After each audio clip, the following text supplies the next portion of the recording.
Gracias, señor José Luis Rodríguez Zapatero, por estas aportaciones y reflexiones al entorno de este binomio de seguridad jurídica en Iberoamérica y globalización. A continuación, rogaría si pudieran acompañarnos, tomar asiento, don Francisco Guiguren, embajador de Perú en España y exministro de Justicia y Derechos Humanos, y Didier Operti, exministro de Relaciones Exteriores de Uruguay y expresidente de la Asamblea General de las Naciones Unidas. Presidente, si quiere sentarse en el centro, se lo agradecería.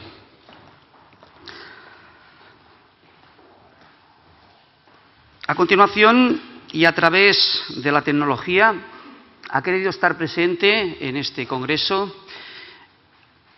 don Leonel Antonio Fernández, expresidente de la República Dominicana. A continuación vamos a poder escuchar sus aportaciones, sus ideas, a través de la pantalla, cuando quieran. Buenas tardes.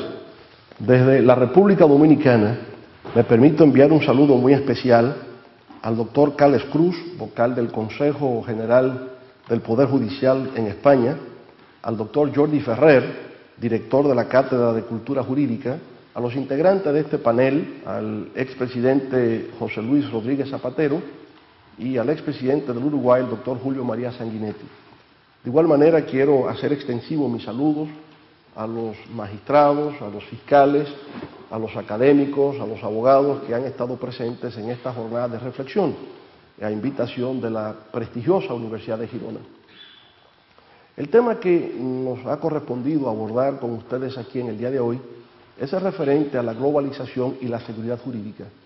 Y de verdad que para mí había sido motivo de gran satisfacción el haber tenido la oportunidad de estar presente físicamente con ustedes debatiendo sobre estos temas.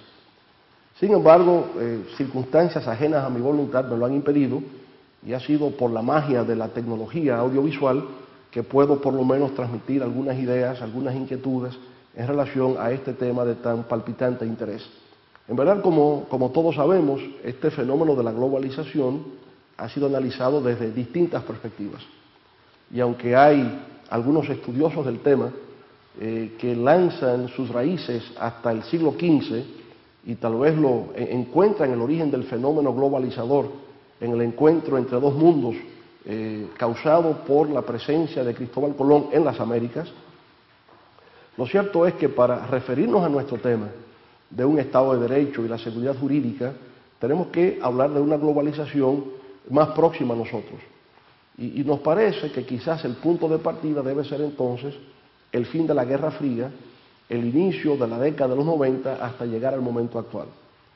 Y ese fenómeno de la globalización se ha expresado por distintas vías, a través de un incremento de la actividad comercial, un auge de los flujos financieros, por supuesto la revolución científico-tecnológica que ha significado la transformación de las comunicaciones y el transporte, el incremento notable en el flujo de inversiones extranjeras directas. Ha sido también ostensible el fenómeno de la globalización en lo que tiene que ver con las actividades terroristas globales o el fenómeno del entretenimiento, de la cultura, etc. En fin, yo creo que hay múltiples expresiones de cómo se ha manifestado, de cómo se ha expresado el fenómeno globalizador en las últimas 2 décadas. Ahora, de lo que se trata de ver es de qué manera ese fenómeno, que para decirlo en síntesis, es un fenómeno de interdependencia e interconexión entre las naciones del mundo, que ha contribuido a una compresión del espacio y el tiempo, ha tenido algún impacto en el funcionamiento de los estados nacionales, ha generado alguna vinculación con la seguridad jurídica y el funcionamiento de las normas de derecho en el plano internacional. De manera específica, en lo que tiene que ver con la relación entre globalización y estados nacionales, sabemos que han surgido 2 corrientes de pensamiento. Hay una primera corriente que algunos se la han achacado a los llamados hiperglobalizadores, en el sentido de que la globalización ha generado un debilitamiento y eventualmente hasta una extinción de los estados nacionales. Y esto así en razón de que han surgido nuevos actores en la escena internacional, como serían las organizaciones no gubernamentales, las intergubernamentales, las empresas transnacionales, algunas de las cuales podrían tener hasta más poder económico que los propios estados nacionales. Pero en adición a un debilitamiento y a una desaparición del Estado-Nación conforme a esta corriente hiperglobalizadora, la misma suerte tendría el concepto de soberanía popular. No tiene sentido hablar de soberanía popular cuando lo que está predominando, de acuerdo con esta corriente de pensamiento, lo que está predominando es un fenómeno de globalización. Por el contrario, hay otra corriente de pensamiento que entiende que puede haber perfectamente una especie de coexistencia entre el Estado-Nación y la globalización. Más aún, se apunta hacia el hecho que si bien debe ser objetivo estratégico de los Estados insertarse en los mercados internacionales, ser parte del fenómeno de la globalización, sobre todo porque se trata de un fenómeno irreversible, no es menos cierto que se apuntaría entonces a un reforzamiento de la identidad de la nación y a un reforzamiento de las instituciones del Estado para de esa manera mejor aprovechar los elementos positivos que pudieran derivarse del fenómeno de la globalización. Nos parece que esta segunda tesis, esta segunda corriente de pensamiento, resulta mucho más práctica, tiene mucho más sentido para poder incluso abordar el tema de la seguridad jurídica y el Estado de Derecho dentro del marco de la globalización. Y sobre ese particular, entonces, tendríamos que decir lo siguiente. Cuando se suele hablar de la seguridad jurídica, lo que se procura es una certidumbre, una certeza, una cierta previsibilidad acerca de lo que va a acontecer. Y por tanto hay algunas constituciones y algunas normativas en distintos estados que prevén esta noción de la seguridad jurídica. Ya sé que aquí en España, por ejemplo, la propia Constitución establece el concepto de seguridad jurídica como uno de los valores, como uno de los criterios que han de normar la construcción del ordenamiento jurídico de España. También en otros países, en Brasil también constitucionalmente está establecida la noción de seguridad jurídica como manera de conformación del ordenamiento jurídico de la nación. Lo que se procura con el establecimiento del criterio de seguridad jurídica es subrayar el criterio de legalidad de las acciones del Estado, de que hay una jerarquía de las normas jurídicas, de que hay un principio de irretroactividad de la ley, de que hay un sentido de publicidad de la ley, que es a partir de esa publicidad cuando la ley entra en vigencia y debe ser respetada y conocida por todos. A partir de la noción de seguridad jurídica, lo que se quiere también hacer consignar es que hay una estabilidad jurisprudencial, que los tribunales no están cambiando continuamente sus decisiones, sino que hay una cierta continuidad en decisiones sobre conflictos de la misma naturaleza. Lo que se quiere procurar es que hay derechos adquiridos que tienen que ser respetados. En fin, la seguridad jurídica da confianza, da la seguridad, da la certeza, da la certidumbre de que los derechos van a ser respetados, de que las inversiones van a ser valoradas dentro del marco del ordenamiento jurídico de ese país. Y bien, eso ha sido lo que ha prevalecido y sin duda alguna eso es lo que debe ser la seguridad jurídica dentro de un Estado de Derecho que promueve la inversión extranjera, que crea un clima adecuado para la inversión y para los negocios, y es lo que hoy día procuran todos los países que aspiran al desarrollo, aspiran a la modernización. Ahora bien, esto que había ocurrido en el plano interno, ahora se traslada hacia el plano de lo global. Y en el plano de lo global, las empresas, los países, los inversores han procurado una mayor garantía, una mayor seguridad a sus inversiones y a sus operaciones comerciales a través de la suscripción de unos acuerdos o tratados que son los tratados bilaterales de inversión o acuerdos de protección recíproca de inversiones. En fin, cualquiera de las dos, son tratados o acuerdos, pero que procuran la protección, la seguridad de las inversiones.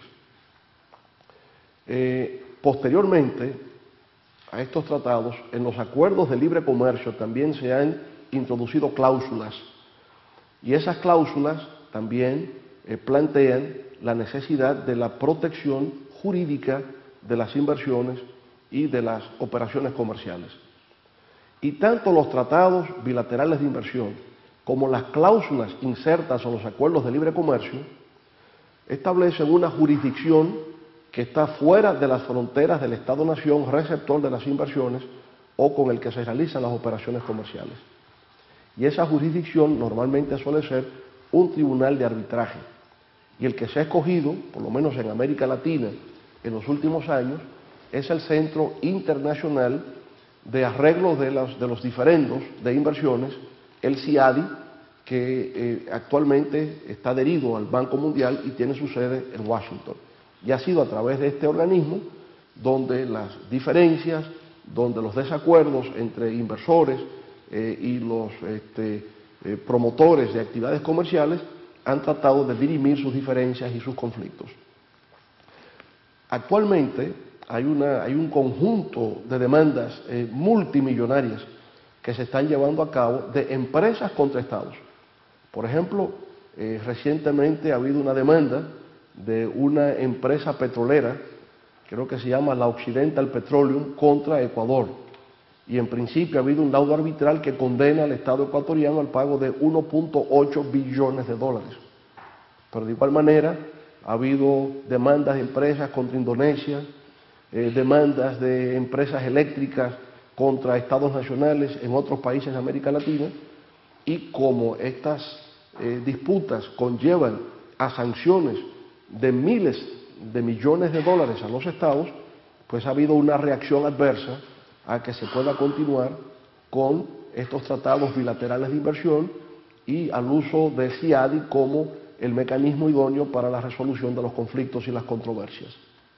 Y por tanto se dice que debemos pasar de una primera generación de tratados bilaterales de inversiones o de acuerdos recíprocos de protección a las inversiones a una segunda generación de estos acuerdos donde, sin desmeritar la protección que requieren y necesitan los inversores extranjeros, las empresas internacionales, sin desmeritar eso, sí tomar en cuenta algunos elementos de carácter nacional que son importantes para el desarrollo sostenible del Estado receptor de las inversiones, que sería fundamentalmente lo relativo a protección del medio ambiente y a la protección de los derechos laborales y en general a los derechos sociales y al principio de soberanía popular. Y nos parece que, en efecto, muchas veces se entiende que la seguridad jurídica, como ha sido el resultado de un contrato suscrito, la noción de pacta sunt servanda, lo pactado obliga, no toma en consideración otras nociones en el sentido de que si las condiciones bajo las cuales el contrato originalmente fue suscrito experimenta alguna variación en el tiempo, deben establecerse cláusulas que automáticamente entonces creen las condiciones de actualización de esa relación contractual. Entonces, estos reclamos, estos planteamientos que se vienen haciendo procuran establecer una relación simétrica mejor definida entre empresas, demandantes y estados nacionales que de buena fe y promoviendo la inversión extranjera, sin embargo, han tenido que tomar decisiones en defensa del interés nacional, pero que las empresas han considerado que han contribuido a una violentación, a un desconocimiento de la seguridad jurídica que se entendía protegida en la cláusula contractual o en el tratado bilateral recíproco de protección de inversiones. Nos parece a nosotros que en el momento actual debe buscarse una conciliación entre estas dos ideas, de que efectivamente una empresa o un inversor que quiere llegar a un país entienda que hay un clima adecuado de negocios, que se respeta la norma jurídica, que hay unos tribunales nacionales dispuestos siempre a conocer las diferencias conforme a derecho y fallar de acuerdo con criterios de justicia. Nos parece que, digamos, en ausencia de esto va a ser muy difícil que empresas extranjeras o inversionistas vayan a los países a invertir y llevar a cabo operaciones comerciales. Pero también es cierto que estamos en una etapa en que el Estado nacional tiene que proteger el interés nacional, sobre todo garantizar el desarrollo sostenible porque no toda inversión siempre va en dirección a garantizar el desarrollo sostenible. Entonces, los estados necesitan proteger y garantizar el desarrollo sostenible, que no es otro que la protección ecológica del país, la protección de los derechos sociales y de los derechos laborales. Y si estas condiciones no se dan, entonces obviamente que hay que revisar esos tratados bilaterales de inversión e introducir estas nuevas cláusulas que permitan, por consiguiente, establecer una armonía o una conciliación de dos perspectivas distintas, el que puede tener una empresa y la perspectiva que pueda tener un Estado-nación que procura la defensa del interés nacional y la defensa del interés de la soberanía popular. Nos parece que es aquí, en la necesidad de buscar una solución a esas dos distintas maneras de ver, que pueden ser correctas ambas, lo que pasa es que están, digamos, se adoptan en función del interés concreto y específico que a cada cual le corresponde. Pero en un ámbito académico, en un ámbito de profesionales del derecho, nos parece que lo que procede es examinar en forma exhaustiva la manera en que se pueda, mirando a futuro, crear una segunda generación de tratados bilaterales de inversión donde haya una representación equitativa y justa de los intereses de ambas partes. La idea de poder también diseñar un índice de medición de la seguridad jurídica que ofrecen los estados nacionales, creo que puede ser una gran iniciativa que vaya conjuntamente con el establecer o diseñar una segunda generación de tratados bilaterales de protección de inversiones. Y de esta manera creo que la Cátedra de Cultura Jurídica de esta Universidad de Girona, así como otros centros académicos y centros de investigación de las ciencias jurídicas, perfectamente pueden hacer grandes aportes, pueden contribuir a solucionar un problema que está tomando mucha fuerza en estos momentos, y es el disgusto que está generando en varios países, en varios estados, el hecho de ser objeto de demandas multimillonarias sin que sus alegatos sean siempre escuchados o bien comprendidos por las jurisdicciones arbitrales que están conociendo esos diferendos. Espero que de este encuentro puedan pues surgir ideas innovadoras, imaginativas, creativas, que puedan perfectamente permitir que los estados continúen promoviendo la seguridad jurídica para atraer nuevas inversiones y para promover actividades comerciales y generar mayor flujos financieros, que todo esto contribuya al crecimiento económico sostenido, a la competitividad, a la productividad de las naciones, y que los pueblos, las naciones, los estados puedan efectivamente ser garantes de la certidumbre, de la seguridad, de la certeza que requieren las empresas y los inversores de cuando van a otros países a ver que sus inversiones están jurídicamente protegidas. Esperamos pues los resultados de este gran cónclave y espero que en alguna otra oportunidad tenga el privilegio de saludarles personalmente. Muchas gracias y buenas tardes.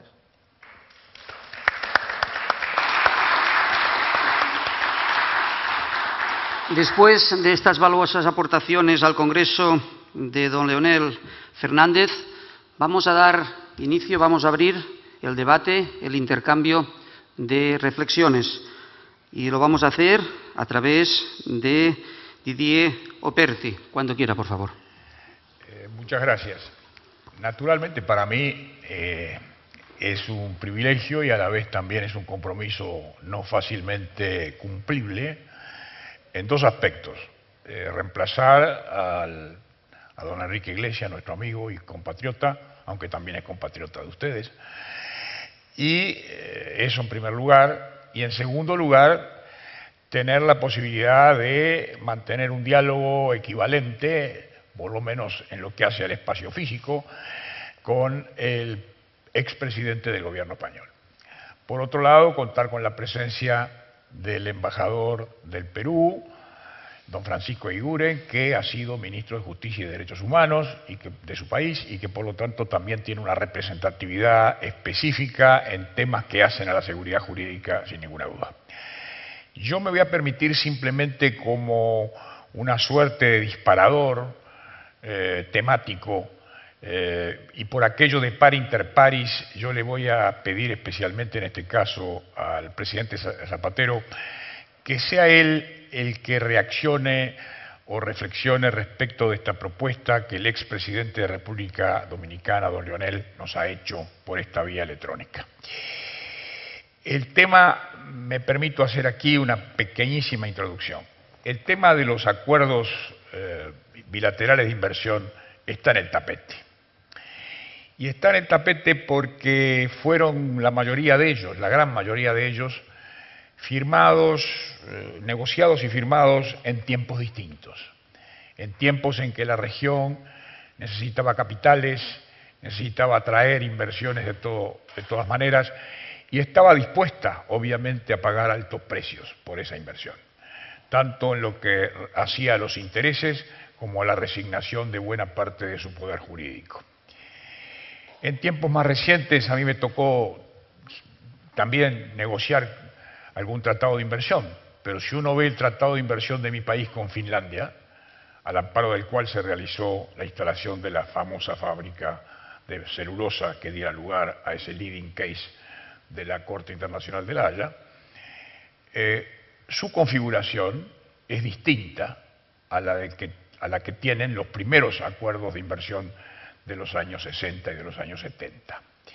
Y hoy hay una ola en Sudamérica, particularmente, así la visualizo yo, por lo menos desde mi belvedere, que nos dice que estos tratados bilaterales no gozan de simpatía.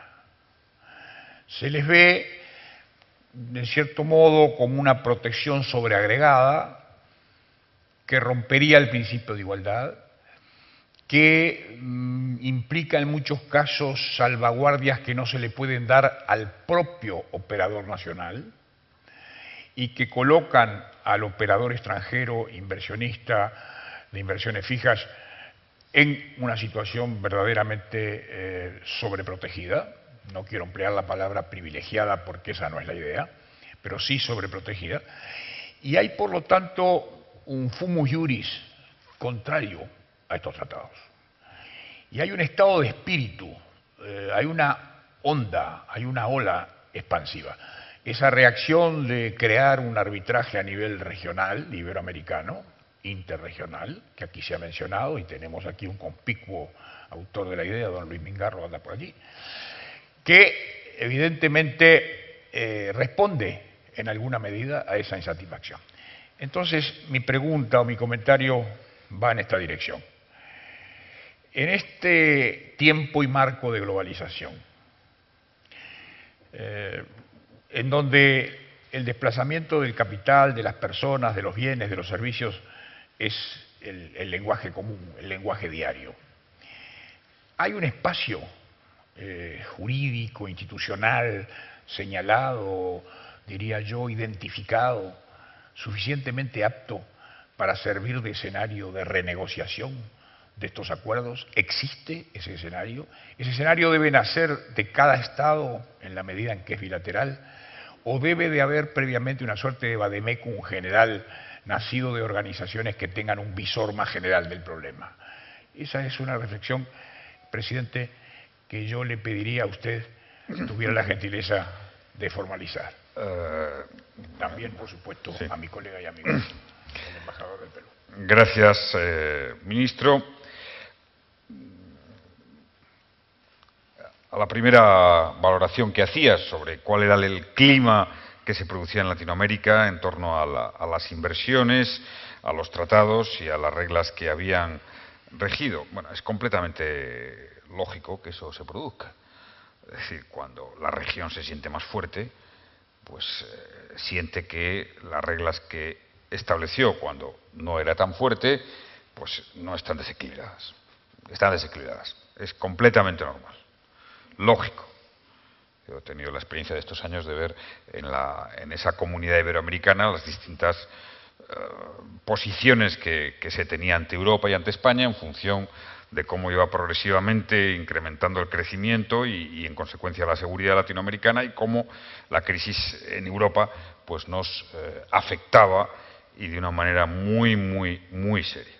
Dicho esto, yo creo que no se debería de abrir un nuevo ciclo si ese ciclo no es un ciclo que venga avalado al menos por un gran acuerdo global.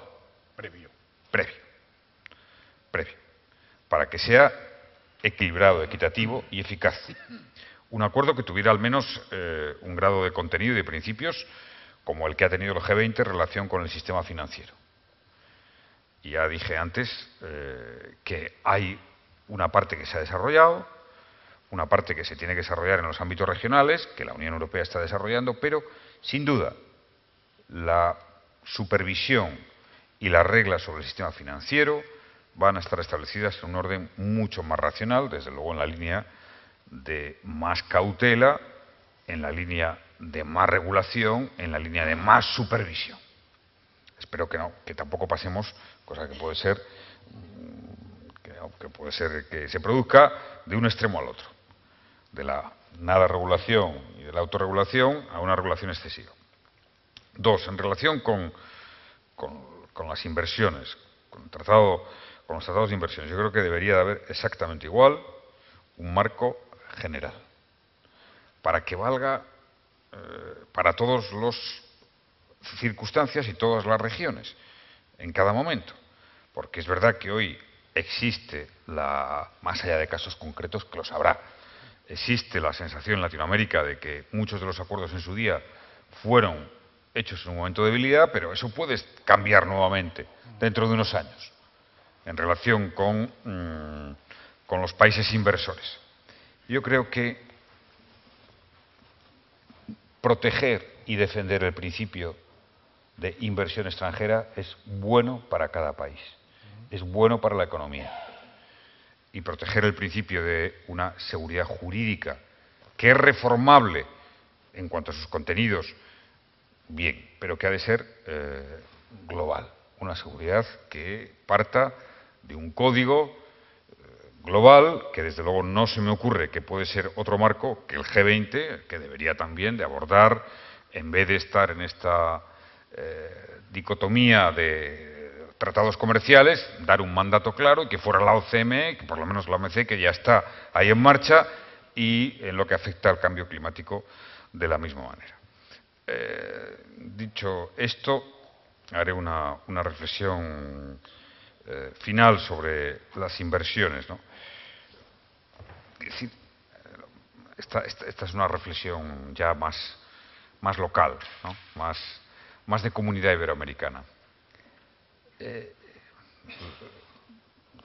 Los casi 8 años de presidente de gobierno que he tenido de España, debo decir que en conjunto los países iberoamericanos fueron respetuosos con la inversión y con la empresa española. Esa es mi experiencia, quiero decirlo aquí y reconocerlo. Somos el segundo inversor en Latinoamérica, detrás de Estados Unidos. En algunos países somos los primeros. Pero debo decir, por honor a la historia, que nosotros fuimos a invertir a Latinoamérica, que España fue a invertir en Latinoamérica en los momentos malos de Latinoamérica, difíciles.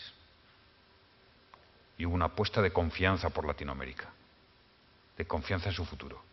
Invertimos en los 90, dando capacidad de desarrollo a la economía. Seguro que unas inversiones fueron más equilibradas que otros. Seguro que la responsabilidad de unas empresas es distinta a la de otras. Quiero hablar globalmente y decir que la apuesta de España por Iberoamérica fue una apuesta en la que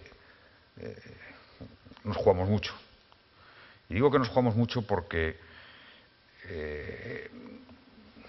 una buena parte de la deuda que este país tiene frente al exterior, y que es uno de los problemas básicos que nos pesa para la recuperación económica, proviene de la apuesta inversora de España por Latinoamérica.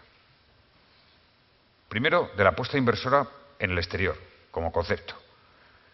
Que nos hemos olvidado ya casi, quizá, que hasta hace nada, menos de 30 años, España no tenía presencia económica internacional. No teníamos empresas en el mundo, prácticamente. Y menos empresas multinacionales o globales. Y como país hicimos histórica. Este es un país que venía hace 30 años de haber vivido prácticamente pues, en unos niveles de desarrollo muy limitados en comparación con otros países europeos. Otros países europeos habían tenido décadas en poder construir su economía internacional, su presencia en el exterior. Nosotros no, porque tuvimos una dictadura. Y hicimos una apuesta como país, sin ser un país con un gran capital. No, éramos un país rico y un país que apostamos pidiendo recursos al exterior, endeudándonos, para invertir fuera, para hacer que nuestra economía en una parte estuviera en el mundo, casi si me permiten, como un deber. Porque yo creo que tenemos un deber compartido, y es defender una de las culturas más poderosas del mundo, que es la cultura de lo hispano, que es defender una cultura que une a través de la lengua nada más y nada menos que a 500 millones de personas, que somos la segunda lengua hablada del mundo y una de las que más crece. Y tenía que haber una presencia, ojalá fuera una presencia cada vez más, no solo española de grandes empresas, sino latinoamericana, española.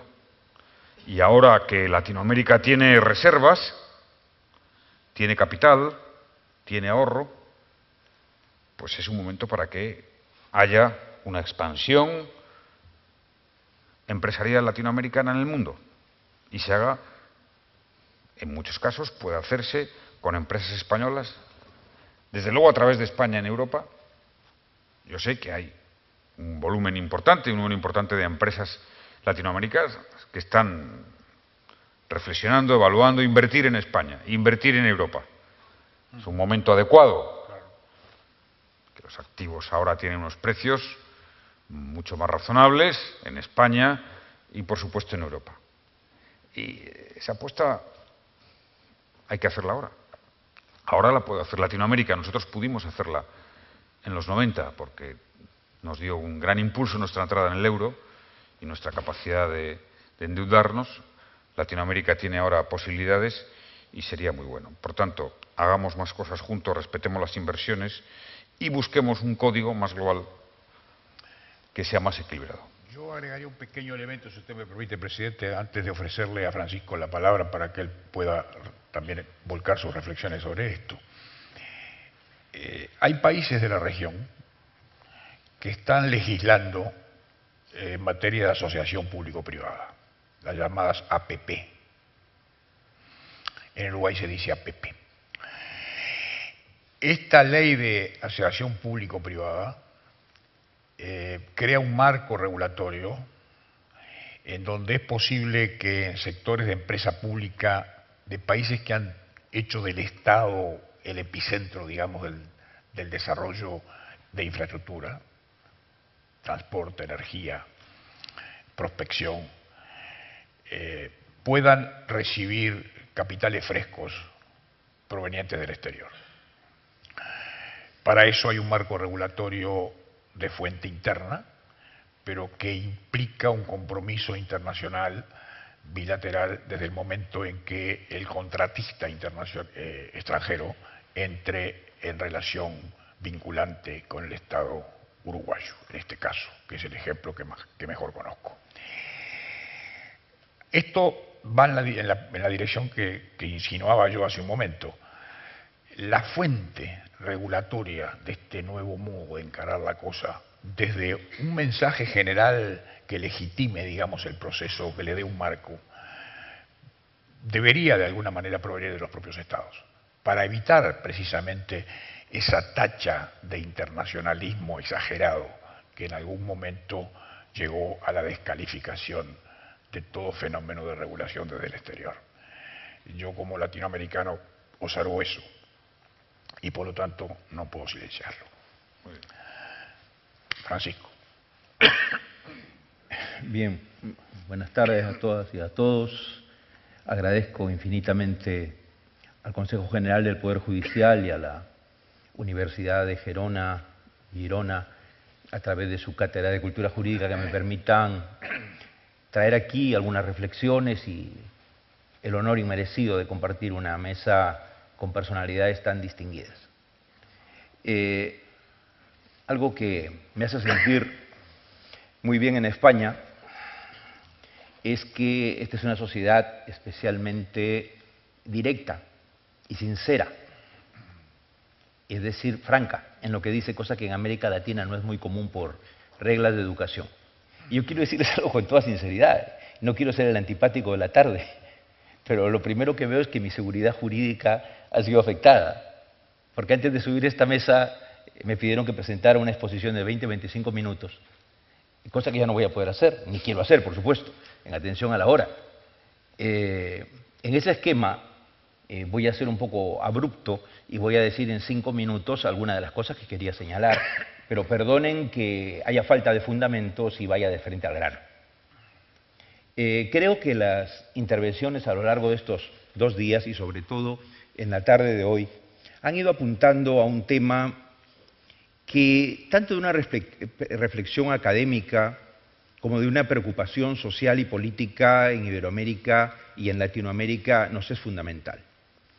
Yo creo que el gran reto está en articular, en armonizar la seguridad jurídica, que es ese principio fundamental que nos permite vivir en un Estado constitucional de derecho con confianza, con seguridad, con previsibilidad y todo lo que ya se ha dicho aquí. Pero hay que armonizar indefectiblemente, para que sea viable, este concepto con elementos como justicia, equidad y fortalecimiento precisamente de la democracia. La seguridad jurídica, valor fundamental del Estado constitucional de derecho, no puede ser simplemente un concepto conservador, un concepto defensor del status quo, sobre todo si ese status quo es injusto, es inequitativo. De nada sirve la seguridad que se ofrece en un documento, en un contrato o en una norma de que durante 20 años te respetaré las reglas, si las reglas que efectivamente en ese momento se constituyeron lucían o lucen carentes de equidad, carentes de transparencia. En América Latina y en mi país, bueno, el Perú es el país que más ha crecido en esta última década, con un promedio del 6%, baja inflación, reducción de la pobreza, todo bien. Digamos que alguna vez nos tenía que tocar también que las cosas fueran bien. Pero en ese esquema tenemos un artículo constitucional que creo que es inédito en América Latina y a nivel mundial, el 62, cuyo segundo párrafo es la mejor concreción en la promoción de la inversión y en la economía de la seguridad jurídica. Dice que el Estado, mediante contrato ley, puede otorgar seguridades y ofrecer garantías a su contraparte que no podrán ser modificadas por las leyes futuras. Es decir, la Constitución, al máximo nivel, permite, como de hecho ha ocurrido, que se dicten leyes sectoriales de promoción de la inversión, donde el inversor que trate con el Estado o que reciba particularmente una concesión para explotar, por ejemplo, un recurso natural, sepa que se va a establecer un convenio de estabilidad jurídica, tributaria y administrativa, que las normas vigentes en lo tributario y en lo administrativo en el momento de celebrar el contrato, durante la vigencia de la concesión se van a mantener, aunque mañana surja una ley del Congreso que diga otra cosa. Claro está, para hacer más atractiva incluso la oferta, si la ley que salirá del Congreso es mejor que la que tiene, el inversionista se puede acoger a la nueva ley. Libre disposición de utilidades, posibilidad de someter las diferencias a tribunales arbitrales nacionales o extranjeros o a tribunales constituidos de acuerdo a convenios internacionales. Resalto la importante reflexión de Enrique Iglesias de hace unos momentos. Creo que ya vamos llegando a ese nivel de madurez y de solidez institucional que sería muy interesante que los espacios, los tribunales, donde se diriman cualquier eventual discrepancia entre la inversión y un Estado en Iberoamérica, sea en órganos internacionales de Iberoamérica y en castellano, no en inglés. En ese sentido, creo que es muy importante que normas como la que señala nuestra Constitución y de nuestras leyes, que tienen a veces dos lecturas, tienen que ser pensadas y definidas para dar tranquilidad, seguridad y atractivo al inversionista, lo cual es indispensable, si no, no hay inversión. Nuestro presidente ha dicho, queremos y necesitamos la inversión extranjera. Ha agregado, no cualquier inversión, la inversión que respeta los estándares internacionales, el medio ambiente, los derechos humanos, los derechos laborales y condiciones de sostenibilidad, condiciones de justicia y equidad. En América Latina, durante mucho tiempo, en los tiempos difíciles, competimos entre nuestros países en quién ofrecía más a cambio de exigir menos. Eso no es equitativo. La seguridad jurídica, como digo, de una situación contractual injusta, lo sabemos incluso por el derecho civil, no es éticamente sostenible ni jurídicamente sostenible, y menos políticamente viable.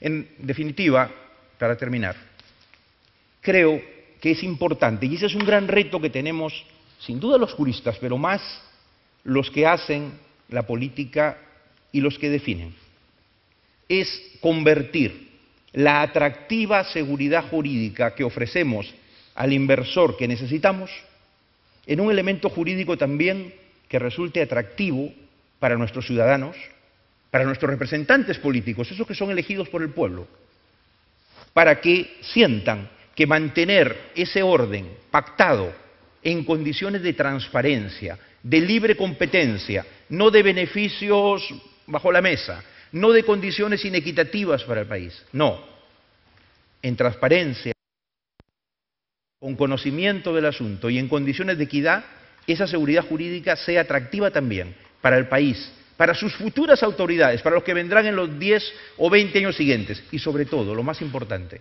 para el pueblo, el convencimiento que respetar esa seguridad jurídica no solamente es una necesidad, sino también es algo que nos beneficia como país. Gracias.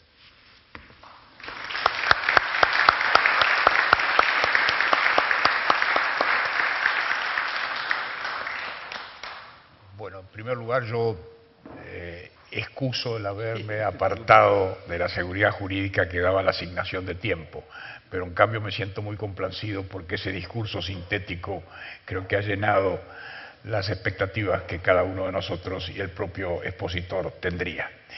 Por lo tanto, volviendo al ritmo de este debate que no puede, o de este intercambio más que debate, yo me permitiría colocar en el epicentro de la cuestión alguna otra línea para luego liberar al señor presidente Zapatero, que ha tenido la enorme gentileza de acompañarnos.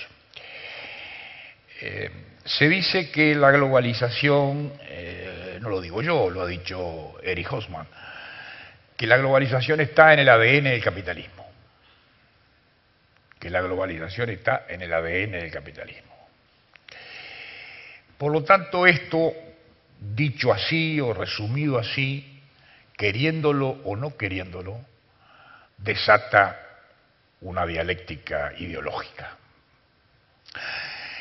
Y frente a la globalización, vuelvo a testimoniar realidades, no ensayo interpretaciones de tipo abstracto, sino visión de realidades de 10 años de canciller y algunos años más de actividad pública. Yo creo que cuando se habla de globalización, eso levanta inmediatamente, despierta los mismos fantasmas que en el pasado despertaba el capitalismo frente a la izquierda. Las corrientes de izquierda, este es un simposio abierto, libre, yo diría transparente en el buen sentido, ¿verdad? Por lo tanto, creo que no hay que hacer ocultamiento de aquellas cosas que están detrás de los temas o que están incidiendo sobre ellos. En el pasado era la sustitución del modelo capitalista por el modelo socialista. Producido el derrumbe del modelo del socialismo real, apareció el indigenismo. El indigenismo adquirió también la forma de una militancia política importante y lo tiene todavía hoy. Y luego aparece ahora los antiglobalizantes. Hay un movimiento, yo recuerdo reuniones internacionales. En Seattle, por ejemplo, un movimiento antiglobalizante violento que irrumpió en la ciudad y provocó conflictos, incluso con destrozos materiales y alguna lesión personal secundaria. Entonces, Yo no quiero dejar de decir que cuando yo en la universidad hablo de globalización y digo que uno de los anticuerpos de la globalización es el regionalismo, y lo invoco como uno de los anticuerpos posibles, razonables, también existe la otra beta que dice no, la globalización tiene globalizantes y globalizados, y nosotros no queremos ser de nuevo globalizados. Yo creo que es un planteo de dialéctica materialista un tanto perversa, porque la globalización no es un fenómeno voluntarista. Como lo dijo el señor presidente Zapatero y lo recalcó Enrique, es un fenómeno real. Vino para quedarse, llegó para quedarse, va a durar mucho tiempo y realmente es una etapa de la economía. No es una etapa de la voluntad de nadie, es una etapa de la evolución económica, como lo ha sido en su tiempo la integración. Por lo tanto, siendo ello así, me pregunto, ¿cuál es el escenario más apto para conjurar esos riesgos de oposición ideológica capaces de destruir el mejor mensaje? ¿Cuál es el lugar que levante menos anticuerpos? ¿Cuál es el lugar más ascético? Porque el G20 también levanta oposiciones por lo mismo que dijo el señor presidente Zapatero, por representar el 95% del producto. Entonces, la democratización del sistema internacional es una carta tan importante en este juego que saberla jugar puede decretar el triunfo o la derrota de la propuesta. Por eso yo recurro a la sabiduría y experiencia de los que están aquí para poder tener un poco más de luz en este tema. Muy bien. Lo ha planteado casi todo. En fin, no voy a hacer una respuesta telegráfica porque ha planteado todos los temas de gran calado. Bueno, tenemos una cierta tendencia a atribuirle al capitalismo demasiadas virtudes, ¿no? Recordando la cita de que está en la globalización, está en el capitalismo el ADN, la globalización está en el ADN del capitalismo. Bueno, yo lo he dicho desde la tribuna, creo que la globalización, la globalización es fruto del avance tecnológico. Igual que las relaciones industriales y lo que dio lugar a lo que al final acabó siendo el llamado pacto social que conforma el estado del bienestar en Europa, que es hasta ahora el modelo más apreciable y apreciado, es fruto de la revolución industrial, de un cambio donde prácticamente pues, la economía da un salto de gigante en la historia. Y la capacidad de producción de las economías se multiplica por un número elevadísimo de factores. Y ahora estamos, a decir, la apertura, el que el comercio pueda ser más libre, el que el ahorro, que al final son las inversiones, circule por el mundo buscando mayor rentabilidad, nos debe de producir una actitud de prevención. Yo creo que tenemos que pensar hasta 10. Porque fíjese que quienes atacaron inicialmente la globalización lo hacían pensando que el resultado de la globalización iba a ser que los países ricos fueran más ricos y los pobres más pobres. Sintetizando. Pues bien, no ha sido así. Ha sido que abrir el comercio y la inversión ha dado lugar a que los países menos desarrollados y los países emergentes compitan mejor en los mercados que antes no podían competir, ahorren y financien incluso a los países desarrollados y haya el reequilibrio de la riqueza al que me estoy refiriendo. Tanto es así que algunas noticias, en este caso no para los países occidentales, no para Europa, no para nuestro país, se han producido en los últimos años de una manera realmente llamativa. Y es que el número de personas que salen de la pobreza está incluso mejorando, de la pobreza extrema está mejorando las expectativas de los objetivos de milenio del año 2000 que se marcó Naciones Unidas. Esto es un hecho relevante.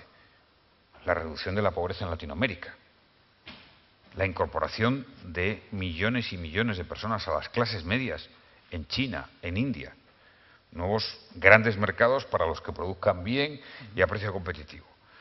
Bien, ¿cuál es de, digamos, este panorama lo que tiene más riesgos para la equidad? Bueno, pues hay una cosa que es evidente. y es que en un mercado global, para competir, hay que hacerlo con costes bajos. Y esos costes bajos, muchas veces, si no es que la productividad del coste bajo sea por una gran capacitación tecnológica o por una gran habilidad, se hace teniendo que ir Factor de ajuste del salario. ajustes, exactamente. Esta es la gran cuestión, si me permite, que tiene lo que podemos llamar el pensamiento de la izquierda. Porque hasta ahora hemos sido, digamos, hablo de Europa en general, hablo del continente, de ese modelo socialdemócrata que tanta admiración ha generado. Economía libre de mercado, Estado redistribuidor, un pacto social muy razonable, equilibrado. La economía funcionaba, pero había una importante redistribución a través de las políticas públicas, de las políticas sociales. Que, ojo, Europa mantiene un nivel importante, en comparación, desde luego, con cualquier continente o región del mundo, en lo que afecta a la educación, a la sanidad, a las pensiones, aunque ahora atravesemos un momento de retroceso, espero que temporal, y por tanto recuperable. Pero, claro, cuando hay que competir con los productos europeos, tienen que competir con productos de todo el mundo que se elaboran a un coste mucho más bajo, bueno, pues se presiona sobre ¿qué? Sobre las condiciones salariales de los trabajadores. Se dice que la producción industrial china pues dio al traste en su momento con 1/3 de los empleos del automóvil norteamericano. Exacto. Entonces, ¿cuál es en estos momentos el reto que tienen ideologías dentro del campo progresista? ¿Cómo no solo atender a la redistribución, que con las premuras fiscales y las exigencias fiscales de los estados, que tampoco pueden ir demasiado allá, va a tener que ser modelado en las próximas décadas, sino cómo atender a la predistribución de las condiciones de riqueza, de trabajo, en una economía que ha de ser necesariamente competitiva. O sea, lo que no puede ser nunca una economía es ya poco competitiva e intentar, por otra vía, hacer que su país tenga capacidad para ejercitar o desarrollar políticas sociales, políticas de infraestructuras, políticas de innovación tecnológica. La productividad, la competitividad es condición necesaria. Ahora bien, dentro de esa competitividad, ¿cómo hacemos que haya una predistribución, que no solo sea la redistribución impositiva, previa? Bueno, esa es la gran tarea. Ahí tocamos el núcleo central. Derechos laborales, modelo de empresa. No, cuidado. Derechos laborales, modelo de empresa, formas jurídicas de las empresas. En fin, un campo que es un campo a explorar. Pero yo tengo una perspectiva de la globalización, en el sentido que acabo de indicar, que ha dado oportunidades a los países menos desarrollados y emergentes y a los países occidentales en gran medida. Hay excepciones. Hay 2 excepciones, ¿no? Está claro que una de ellas es Estados Unidos, porque sigue siendo la potencia que es y tiene una capacidad de endeudamiento casi ilimitada, y otra es Alemania en este momento, porque le ha pillado una circunstancia histórica y son además un país muy competitivo industrialmente.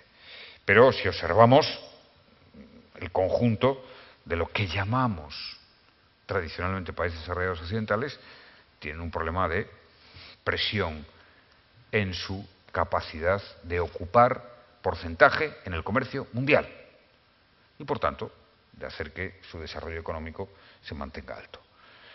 Bien, sí, claro, en un país, desde Europa esto lo vemos con la preocupación. No hay más que oír a las voces latinoamericanas, por eso mi obsesión, que intenté trasladar desde la tribuna, digo, el riesgo mayor que tenemos es que Occidente vaya a decir, pues ahora el acuerdo comercial Europa-Estados Unidos, y vamos aquí a hacernos fuertes, y ahora los BRICS, vamos a hacer nuestro banco y nuestro FMI. Esto sería, si esta es la tendencia, mi preocupación, que puedo expresar aquí, sería muy seria. Y la única manera que tenemos es de que haya un intento de cooperación global y que, por tanto, haya continentes o regiones o países como España y Latinoamérica que, por ser a la vez emergente y occidental, en el caso de Latinoamérica, tienen una posición, entre comillas, privilegiada para ejercitar de bisagra. Desde luego, países como Brasil, por ejemplo, sin duda, que después de China es quizá, aunque tenga menos peso económico y población que otros de los grandes BRICS, es quizá una de las voces más autorizadas en el concierto internacional, por también sus peculiaridades históricas, geográficas, culturales.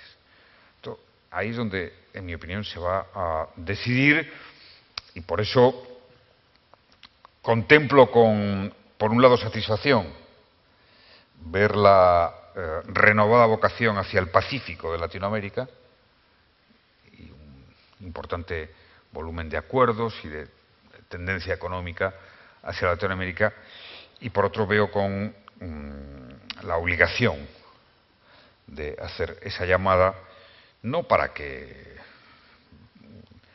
sigan teniendo su visión europeísta, occidental, por supuesto hispana, ¿no?, sino para que se den cuenta de que pueden jugar un papel como factor de bisagra en esta definición que no son todavía dos bloques, no son dos bloques económicos geopolíticos, pero existe ese riesgo. Y países como Latinoamérica, toda Latinoamérica y España también, porque al ser europea pero muy americana, pueden jugar ese papel que sería extraordinariamente interesante. Y desde luego, si me permite añadir una cosa, Latinoamérica lo podría hacer si consiguiera un proceso de integración política y económica de continente. Siempre me ha preocupado los diversos proyectos que hay, Mercosur, Comunidad Andina, en fin, ALBA. Latinoamérica es la región más joven del planeta, con formación y educación en términos relativos, con una capacidad de recursos naturales incomparable, que sumados estos factores a una visión histórica de unidad regional, la harían un continente, sería el gran continente emergente, el gran continente de liderazgo en esta etapa histórica. Y por ello, desde España no podemos más que animarles a esa tarea de gran integración. Y la voz jurídica puede hacer ahí mucho. De hecho, hay una buena tarea de comunidad jurídico-iberoamericana. Y yo creo que ahora que se siente muy fuerte Latinoamérica, puede ser un buen momento. Muy bien. Yo creo que los organizadores tenían previsto que si había alguna reflexión que cualquiera de los circunstantes quisiera exponer o hacer conocer, lo hiciera libremente. De modo que cumplo con las indicaciones que se me han dado. Si hay alguien que quiera hacer algún comentario o reflexión adicional, o la hora ya transcurrida, no sé. En todo caso, le pediría a nuestro compañero de mesa, al embajador del Perú, que pudiera también dar alguna conclusión al respecto, porque siento que esa limitación de tiempo que ha tenido puede haber, de alguna manera, cortado sus posibilidades. Muchas gracias por tu generosidad. No, hasta que estábamos hablando de seguridad jurídica.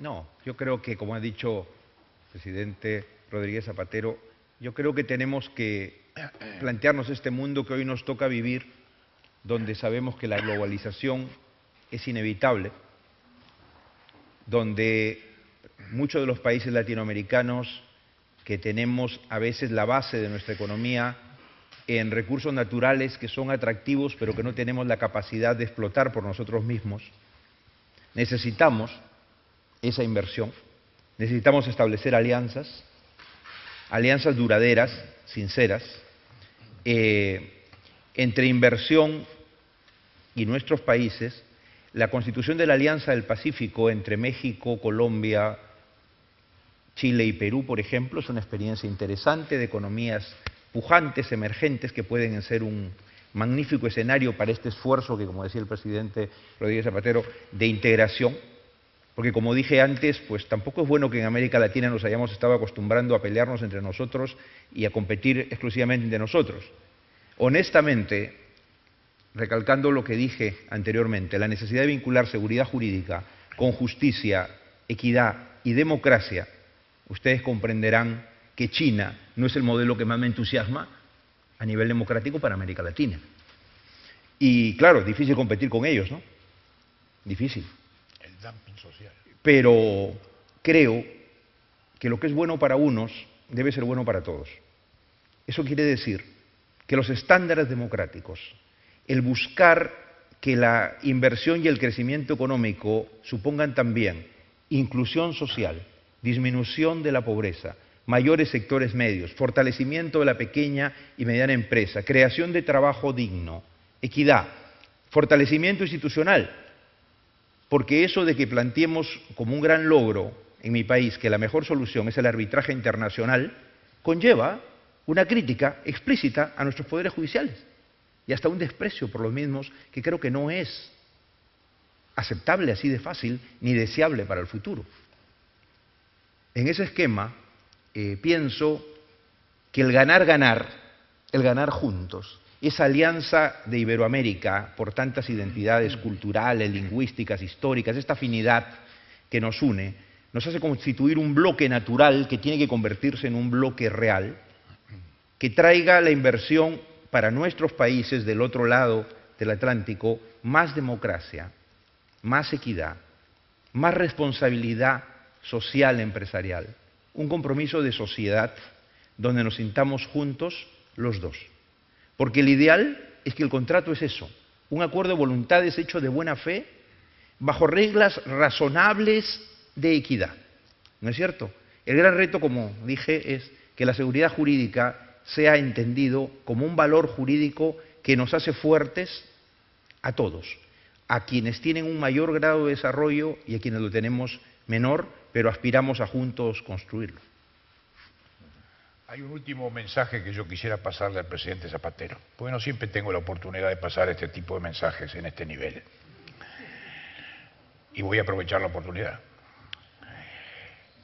Uno de los temas en donde los latinoamericanos, iberoamericanos, sentimos una capiti diminutio, una verdadera capiti diminutio, es en el uso del idioma.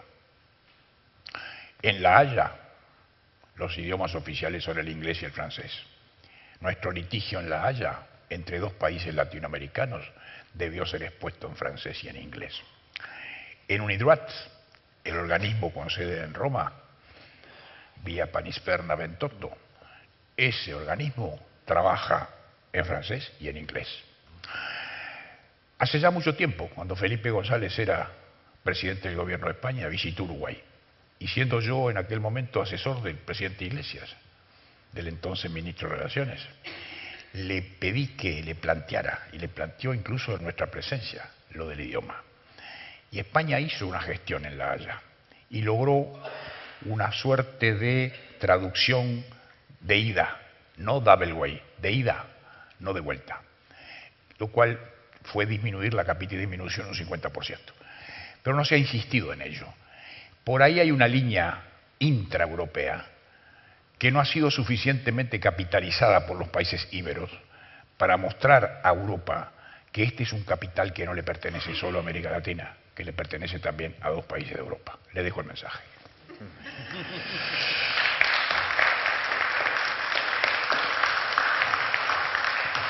Debo decir que has tomado un poco el testimonio de la reflexión que yo hacía con la fuerza de lo que significa lo hispano en el mundo, mucho más de lo que nos creemos, mucha más de la que nos creemos, sin duda, y el potencial que desde el punto de vista, si permítame, voy a ponerlo en primer lugar, cultural. Ya sé que siempre la economía parece que tiene que ir en primer lugar, pero desde el punto de vista cultural, por supuesto económico, y de desarrollo en general tiene Iberoamérica y lo hispano. Es decir, el ministro estaba a punto de provocarme y de contar lo que ha sido mi batalla en el seno de la Unión Europea en relación con la defensa de nuestra lengua en el tema, por ejemplo, de las patentes, ¿no? Y la actitud de algunos países ante lo que significa el español y la potencia, como arraigado de casi defensa de una lengua universal en manos del mundo anglosajón, ¿no? Pero yo les puedo asegurar que si la voluntad colectiva de Iberoamérica es dar esa contienda unida y estratégicamente, esa contienda está ganada para lo español a medio plazo. Ahora, si creemos en ello y la damos en todos los órdenes y unidos, si creemos que el valor mayor que podemos tener es algo que comparten 500 millones y algo tan importante en la sociedad de la comunicación como es nuestra vía de comunicación, es decir, la lengua española, eso puede ser es un capital enorme, exige una gran movilización política, económica, social, porque ese sí es de los grandes activos. Y desde luego sí debemos de tener muy presente, yo cuando antes evocaba la necesidad de la integración iberoamericana, pensaba en el mundo que vamos a ir y quiénes van a ser los actores. Oiga, nadie duda que Estados Unidos será la primera o la segunda, pero seguirá siendo una superpotencia. Y además tiene el inglés, con el que han conquistado el último siglo las comunicaciones. Los lo sacaríamos. Sí. Nadie duda que China es muy probable que sea la primera potencia y que China ha vuelto. Hasta 1850 era la primera potencia económica del mundo y ha vuelto. Ha estado sorprendentemente olvidada durante todo este tiempo. Y fíjense que hay una característica que se ha producido siempre en los últimos siglos, y es que quien se convierte en el primer país acreedor del mundo acaba siendo la primera potencia del mundo, y esto es hoy China, que es quien tiene las mayores reservas mundiales. Esto suele ser, en fin, no quiero pensar en ese mismo esquema en Europa, porque ya saben a dónde me llevan, y acabamos siempre mirando a Berlín, y no quiero. Pero esto es así. Estados Unidos, China va a ser una gran potencia. Lo va a ser la India, sin duda alguna, con 1.300 millones de habitantes y con un número ya que van a pasar a Estados Unidos de licenciados en ciencias y en todo lo que es alta tecnología. Lo va a ser. Y otros países asiáticos van a tener una gran potencialidad. Bueno, Europa y Latinoamérica es que no tienen más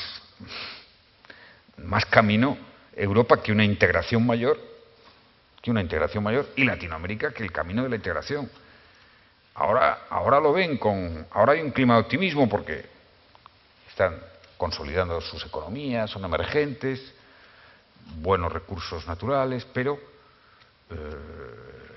a medio plazo la integración será lo que dirima la unidad iberoamericana, será lo que dirima el porvenir, igual que en Europa lo que dirima nuestra capacidad de mantener el ser una economía competitiva con un estado del bienestar será la capacidad que tengamos de integrar más Europa. El doctor Ferrer me está pidiendo la palabra, si usted me permite, presidente. ¿Cómo no?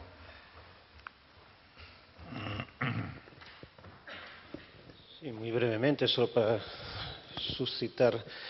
plantear un tema que en buena parte también ha sido ya formulado por el embajador Eguiguren, y quisiera pedir un abundamiento al respecto. Porque la seguridad jurídica a nivel internacional es generalmente visualizada como un elemento que tiene que ver con el comercio y la inversión internacional. Hemos dedicado la sesión de esta mañana precisamente a estos aspectos. Y qué duda cabe que tiene que ver con esto muy centralmente. Pero en mi opinión, contra lo que quizás no se suele ver tanto, la seguridad jurídica es un potentísimo factor de integración social y de justicia social. Lo es de la mano del acceso a la justicia, lo es de la mano del reconocimiento efectivo, eficaz y eficiente de los derechos fundamentales y de los derechos sociales, etcétera, etcétera. Entonces creo que también este aspecto debería ser algo que no solo a nivel internacional, sino también a nivel nacional, y en momentos de crisis como de este lado del mundo, esto muchas veces está sufriendo y está sufriendo demasiado, debería ponerse en valor, simplemente como una invitación a los eminentes componentes de la mesa para escuchar su opinión al respecto, si tienen a bien hacerlo. Muchas gracias. Sí, no sé si alguien quiere hacer alguna reflexión adicional. Sí, muy brevemente. Es verdad que la globalización nos evoca, y mucho más en el contexto, lo decíamos antes, desde ahí abajo, en un contexto de una crisis económica como la que vivimos, al campo económico, comercial. Pero no cabe ninguna duda que entre las virtudes y las grandes potencialidades de esa globalización, que yo entiendo como el proceso gigantesco de comunicación, de relación, de interdependencia, fruto de las nuevas tecnologías, y por tanto de la conciencia, del debate, de la conversación ciudadana y social en el mundo que se ha producido en todos los campos, no hace falta citar ejemplos. Hay uno donde los avances son muy notables, y es la defensa de los derechos fundamentales, de las que ya casi nadie puede eludirse, aunque hay todavía muchos países donde no se protegen. Pero, sin duda, el acceso a la justicia independiente. Tenemos un tribunal internacional, una corte penal, que no todos los países, por supuesto, han suscrito, pero avances que yo pronostico no se van a detener. Al revés, se van a profundizar en ellos. Y, sin duda alguna, iremos a un escenario en el que la aplicación de la justicia tenga que tener en cuenta más normas internacionales, sobre todo en lo que son aspectos de derechos fundamentales y de derecho penal. No hemos tocado el tema de la criminalidad organizada, que tiene una manifestación global, la más preocupante, y una respuesta global. A mí el tema que más me preocupa de Latinoamérica. Si en Colombia se acaba con las FARC, en esta ola de finales de grupos terroristas o violentos que tenemos, el otro gran problema es la seguridad. Es que el 40% de los asesinatos en el mundo se producen trágicamente en Latinoamérica, y es el 8,5% de la población. Esto tiene que ver mucho con las condiciones sociales, la educación, la fortaleza institucional. Creo que esto se va a ir reduciendo claramente, pero aquí la cooperación internacional juega un papel básico, porque detrás están grandes organizaciones de narcotráfico, grandes organizaciones criminales de migraciones de personas, etcétera. Tanto, por supuesto, pero hay todo lo que visualicemos de lo que ha supuesto la llamada globalización desde el punto de vista de intercambio de ideas, de capacidad de llegar a sitios, etcétera, expander principios, valores. ¿Cuánto terreno ha ganado la idea de universalidad de los derechos fundamentales en el último medio siglo? O la idea de la paz, después del siglo XX que vivimos. Lo estamos viviendo con los fines de los movimientos violentos que ha habido, desde luego, en Latinoamérica, en Europa. Y se mantiene, con un grave riesgo, los movimientos terroristas fundamentalistas de alguna religión, que tienen lógicamente otro desarrollo, tienen otros componentes. Bueno, por supuesto, yo creo que esa es el mejor nervio de la globalización, está en la universalidad de los derechos fundamentales, en la afirmación de la justicia universal, de la justicia y del acceso a la justicia. Eso evoca seguridad jurídica, pero debe hacerse siempre, ¿no? Yo no creo en los usos alternativos del derecho, supongo que es una doctrina un poco superada, ¿no? Y por tanto, hagámoslo con todas las consecuencias.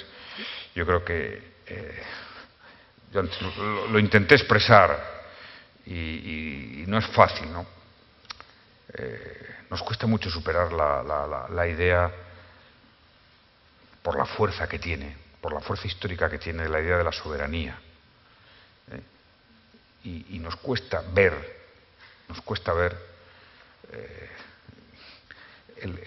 por dónde van a ir esos caminos de un mundo donde las decisiones a veces sean menos conocidas, nos preguntemos por la legitimidad de las mismas, pero normalmente cuando ampliamos el campo de visión, las cosas tienden a dar más oportunidades.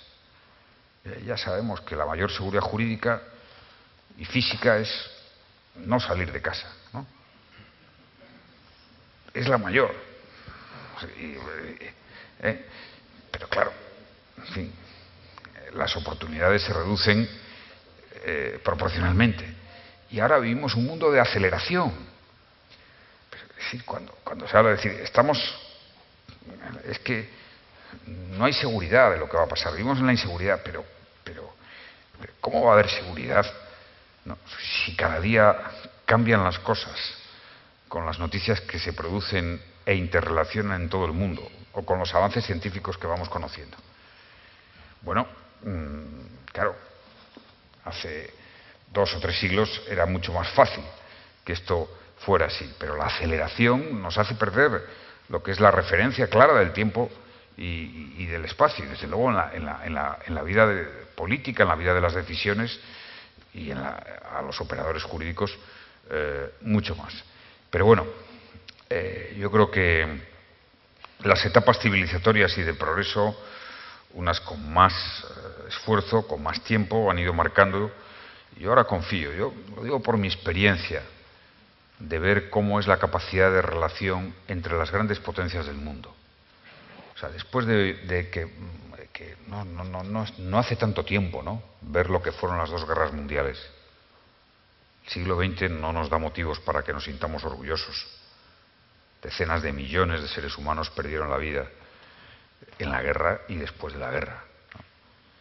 Y sin embargo ver que ahora vivimos un momento en que las cosas que han pasado, el atentado de las Torres Gemelas, ¿no?, y todo lo que fue esa vivencia nada más arrancar este siglo, pues mi impresión por vivencia es que la lección se ha aprendido y que, o sea, la capacidad de diálogo, de entendimiento con intereses contrapuestos, nacionales, culturales, de las grandes naciones y del mundo en general está ahí, ¿no?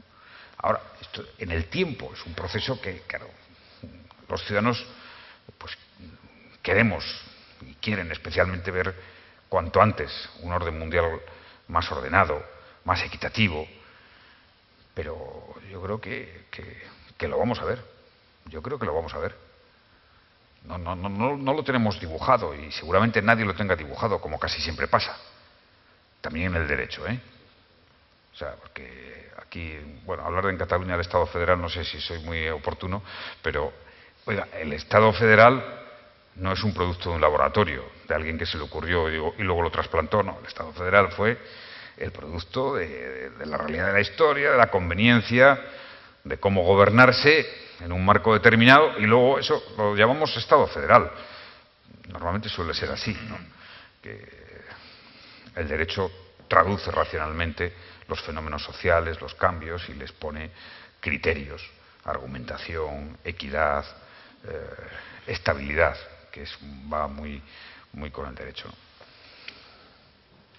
Bueno, no sé si tú quieres decir algo más. 100% de acuerdo con lo que dijo el profesor Jordi Ferrer. Muy bien. Yo creo que ha llegado la hora de declarar cerrado este panel. Agradecer de un modo muy especial la bondad que ha demostrado el presidente Zapatero en destinar todo este tiempo y su reflexión sincera sobre estos temas, y nos ha permitido tener una mirada general que desde la posición de un expresidente de gobierno y un hombre atento a lo que sucede en el mundo, hoy recordábamos su compromiso con el tema del diálogo de civilizaciones, que fue un tema que conmovió mucho, me acuerdo, la agenda de Naciones Unidas en su momento, y al cual habrá que regresar en algún momento. En definitiva, pues a los panelistas y a todos los presentes, muchas gracias y disculpen que por razones de hecho, no de derecho, yo he tenido que estar aquí arriba más tiempo del que originariamente me estaba asignado, pero no es culpa mía en todo caso. Muchas gracias. Muy bien, gracias. Muchas gracias. Ha sido